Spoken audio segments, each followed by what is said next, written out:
General Bajwa जागे, ये मुल्क तबाही की तरफ जा रहा है। ये अगर आपने इनके ऊपर काली भेड़ों पे एक्शन ना लिया, ये नफरतें बढ़ती जाएंगी, ये कौम टूटने की तरफ जाएगी। इमरान खान को जब अल्लाह ने लेके जाना है, मैं तो तैयार हूं उसके लिए। मुल्क का सोचें, अपनी जात से निकल जाएं बाहर कि जी छोटे छोटे मफादात के लिए, अपनी जात के लिए, ये चोरों ने तो अपने पैसे के लिए, हम अपने मुल्क को कुर्बान कर रहे हैं। जो लोग सड़कों पे हैं, इनकी शक्लें देखें, इनकी आंखें देखें, आपको नजर आएगा कि ये तलाश में है कि वो पाकिस्तान जिधर ये आजादी से रहे, जिधर कोई किसी को इजाजत ना हो कि कमजोर के ऊपर कोई जुल्म करे। थाने कचहरी के अंदर बेचारा गरीब आदमी ठोकरें खाता फिरता है, उसको इंसाफ नहीं मिलता, उसकी जमीनों पे कब्जे हो जाते हैं।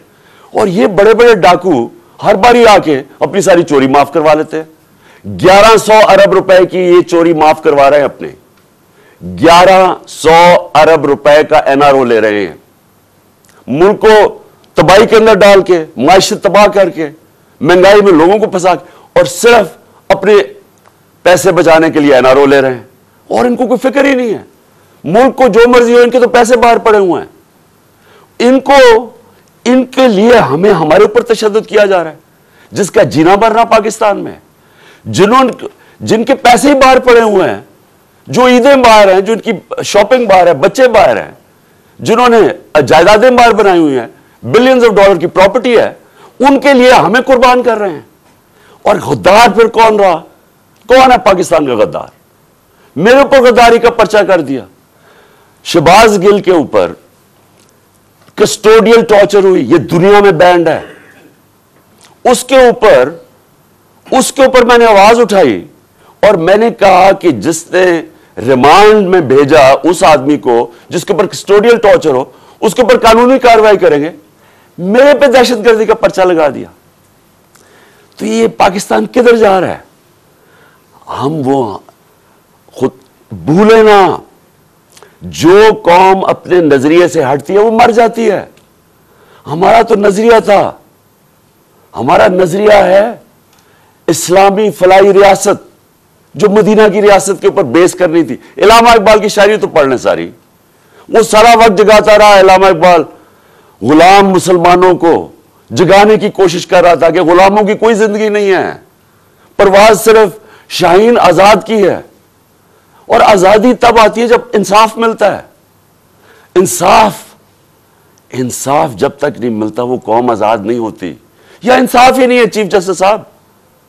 यहां मैं आपको गारंटी करता हूं कि जब तक ये रिजाइन नहीं होंगे तफ्तीश ही नहीं हो सकती। तीनों तो वो मुलव्वस है जिनके नीचे तफ्तीश है। तो चीफ जस्टिस साहब इस मुल्क को बचाएं, आपकी बड़ी जिम्मेदारी है। अल्लाह जितना बड़ा हमें मुकाम देता है उतनी बड़ी हमें जिम्मेदारी डालता है। आखिरत में हमारी जजमेंट होगी कि हम जो अल्लाह ने हमें नेमतें बख्शी हैं उनको हमने कैसे इस्तेमाल किया है, अपनी जिम्मेदारी इंसानियत के लिए पूरी की या नहीं की। अल्लाह आपसे पूछेगा कि ये जो आजम स्वाति जो उसे हुआ है कि कोई सो मोटो एक्शन नहीं लेना था, क्या ये जो शहबाज गिल से हुआ है कोई आपकी जिम्मेदारी नहीं है? कोई रूल ऑफ लॉ नहीं है इस मुल्क में, वो तो आपने इंप्लीमेंट करना है। अगर ताकतवर के लिए एक कानून है, कमजोर के लिए दूसरा है, मुल्क की तो फ्यूचर ही कोई नहीं है।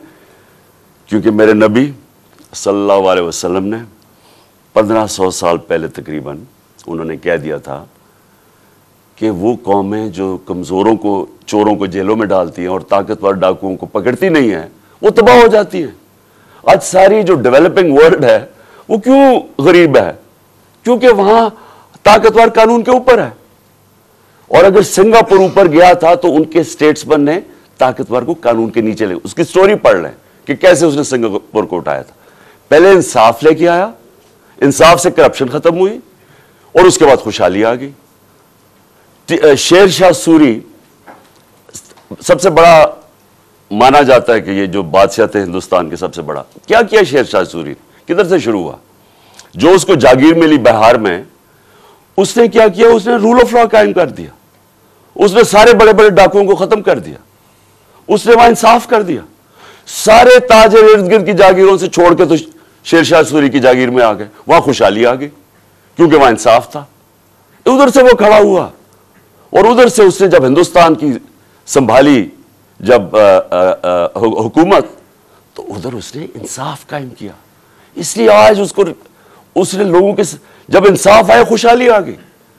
यहां हम रींगते रहेंगे, अमेरिकनों के कभी इधर हाथ जोड़ रहे हैं कि जी हमें इधर से पैसा मिल जाए, कभी वो चीनियों के पास जा रहे हैं पैसा मिल जाए, और हाँ कभी हम जी हम मांगना तो नहीं चाहते लेकिन हम मजबूर हैं, हम बड़े मजबूर हैं। तो 30 साल तो आप दोनों फैमिलीज हुकूमत करती रही हैं, तो किसने मजबूर किया इतना? कौन है इस मुल्क को? या जब से ये दो खानदान आए हैं हिंदुस्तान भी आगे निकल गया, बांग्लादेश हमारे से आगे निकल गया। जब बांग्लादेश बना था तो लोगों ने यहां कहा जी बोझ है हमारे ऊपर बांग्लादेश में, गुर्बत बहुत ज्यादा है, वो आगे निकल गया हमारे से। जब से ये दो खानदान आए हैं तो कहता जी हम मजबूर हैं, हम तो मांगने नहीं आए लेकिन हम मजबूर हैं। आखिर में मैं अपने सारे पाकिस्तानियों को जो पैगाम देना वो ये है कि देखें, आपने सब ने, मैंने फैसला किया फिर से कि जैसे ही मैं यहां से ठीक होऊंगा मैं सीधा सड़क पे, और मैंने इस्लामाबाद की कॉल दे दी।